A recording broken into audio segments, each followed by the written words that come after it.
ಸುತ್ತ ಈಗ ಆಲ್ರೆಡಿ ನೀವೇ ಮಾಹಿತಿ ಕೊಟ್ಟಂತೆ ಇಬ್ಬರ ಬಂಧನ ಆಗಿದೆ ಅನ್ನುವ ಮಾಹಿತಿ ರಿಪಬ್ಲಿಕ್ ಕನ್ನಡಕ್ಕೆ ಲಭ್ಯವಾಗಿದೆ. 4ನೇ ಆರೋಪಿ ಹಾಗೂ 5ನೇ ಆರೋಪಿಯ ಬಂಧನ ಆಗಿದ್ದು ಅವರನ್ನು ಹೆಚ್ಚಿನ ವಿಚಾರಣೆಗೆ ಒಳಪಡಿಸಿದ್ದಾರೆ. ಸ್ಥಳದಲ್ಲಿ ಈಗ ನಾವು ಗಮನಿಸ್ತಾ ಇದ್ದೀವಿ, ನಾನಾ ಭಾಗದಿಂದ ಇವತ್ತು ಹಿಂದೂ ಕಾರ್ಯಕರ್ತರು ಆಗಮಿಸಿ ಇಲ್ಲಿ ಅಂಗಡಿ ಮಾಲೀಕರಿಗೆ ಒಂದು ರೀತಿಯಲ್ಲಿ ಬೆಂಬಲವನ್ನು ಕೊಡೋದಕ್ಕೆ ಮುಂದಾಗ್ತಾ ಇರುವಂಥದ್ದು. ರಾಜಾಜಿನಗರ ಶಾಸಕರಾಗಿರುವಂಥ ಸುರೇಶ್ ಅವರು ಕೂಡ ಇಲ್ಲಿ ಬಂದು ಮಾಲೀಕರ ಜೊತೆಯಲ್ಲಿ ಮಾತಾಡಿ ಒಂದಷ್ಟು ಅವರಿಂದ ಮಾಹಿತಿಯನ್ನು ಕೂಡ ಕಲೆ ಹಾಕಿದ್ದಾರೆ. ನಾನೀಗ ಶಾಸಕರನ್ನು ಮಾತನಾಡಿಸುವಂಥ ಪ್ರಯತ್ನವನ್ನು ಮಾಡ್ತೀನಿ. ಸುರೇಶ್ ಸರ್, ಈಗ ನೋಡಿ,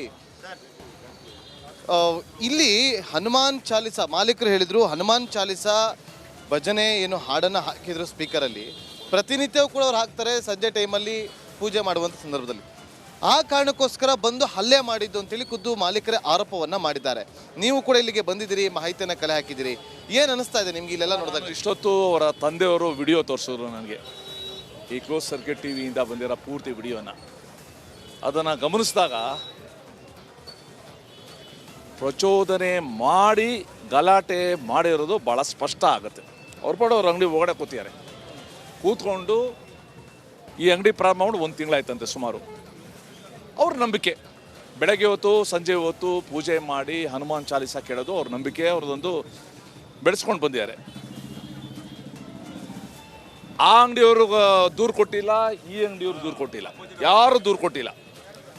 ಇವರು ಸೀದಾ ಬಂದು ಅವನ್ನ ಕೇಳ್ತಾ ಕೇಳ್ತಾ ಕೇಳ್ತಾ ಹೇಳ್ಕೊಂಡಿರೋ ರೀತಿ ಇದೆಯಲ್ಲ, ಅದು ಸ್ಪಷ್ಟ ಆಗುತ್ತೆ ಇವ್ರದ್ದೊಂದು ಉದ್ದೇಶ ಆಯ್ತು ಅಂತ. ಮತ್ತು ಇದು ಒಂಥರ ಸರಣಿ ಘಟನೆಗಳ ಥರ ಬೆಂಗಳೂರಲ್ಲಿ ಆಗ್ತಾ ಇದೆ. ಒಬ್ಬ ಹುಡುಗನ್ನ 6 ಜನ ಎಳೆದು ಈ ಸಂದಿಲಿ ಹೇಳ್ಕೊಂಡೋಗಿ ಹೊಡೆಯೋದು, ಇದು ನಿಜವಲ್ಲೂ ಕೂಡ ಸಮಾಜ ಸಹಿಸಲಾರದ ಘಟನೆ ಇದು.